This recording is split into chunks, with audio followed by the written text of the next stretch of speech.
How's everybody doing? I just wanted to come on here and maybe give you some helpful information regarding purchasing firewood for your home, your backyard fire pit, or your cooking oven or barbecue. Seems like there's a lot of flakes in this adventure that are out to either purposely take advantage of people or because of their own ignorance don't understand that they're taking advantage of people. I want to make sure you know that what volume you're getting, and I don't know how many times I've showed up and delivered a load of wood to somebody and they ask, well, who's the rest of that load for?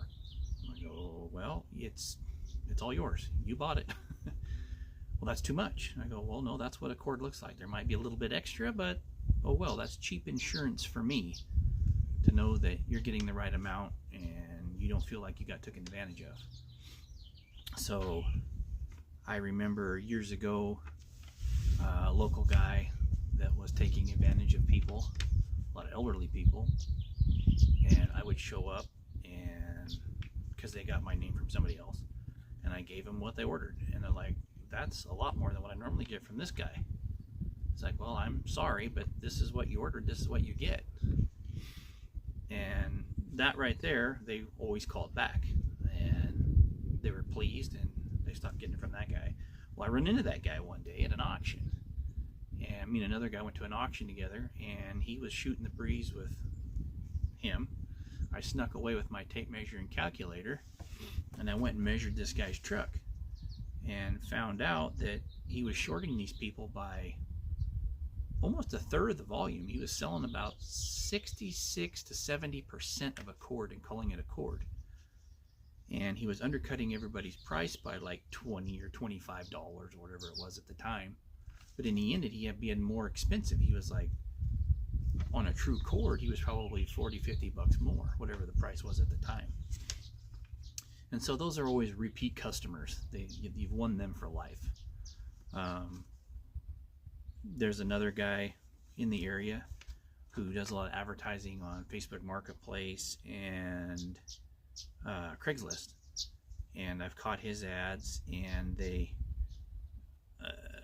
price that he puts on there is appealing because it's kind of average or slightly above average.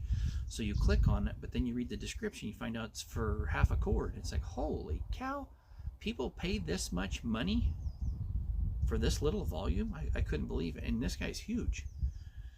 It's like, well, I can't afford to be dishonest. There's no sense in it.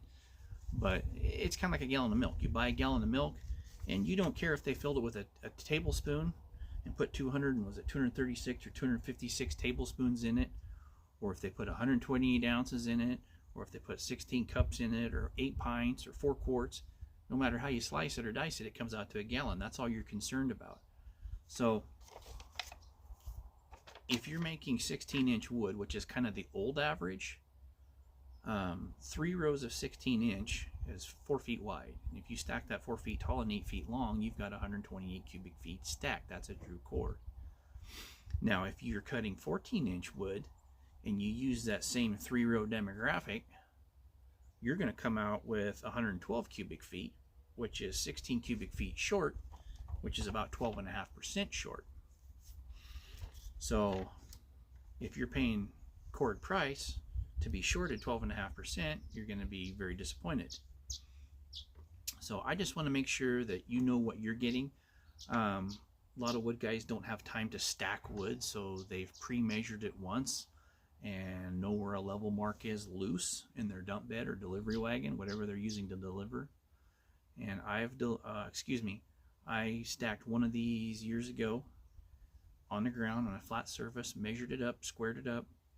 I then put it in the conveyor and ran it up the conveyor into the dump bed, and then I leveled it off, put in an extra heaping wheelbarrow load, leveled it off, and then I made my mark. That was my full mark, and I measured it, and I came up with 196 cubic feet. So now whenever I build a new trailer or a dump bed pickup, I just know I got to have 196 cubic feet. I measure it out and I put a mark on it. That's it. That way I know you're getting what you pay for, and a lot of times you're getting more. I'm only guaranteeing you're going to get 128 cubic feet. If you get extra, that's great for you. That's great for me. So I'll go ahead and I'll show you what I put this in and delivered in. That way you kind of got an idea of what to expect. Thanks for watching. Hope that helps you out. So just for example, that is my 5x10 trailer dump bed, and that is 196 cubic feet loose, which translate to 1 cord when you stack it. My 2-cord trailer, that's 2 loose volumes measured out to 196 cubic feet each. There's a swinging door, locked door divider in the middle, so they can be divided. And when you stack each of those, you'll get 2 full cords at least. Dump bed pickup or little truck I'm putting together, that will haul 1 cord that will haul 1 cord loose on that cage, and that will be 196 cubic feet loose. And when you stack it, you'll get at least 128 cubic feet stacked, which is a true cord.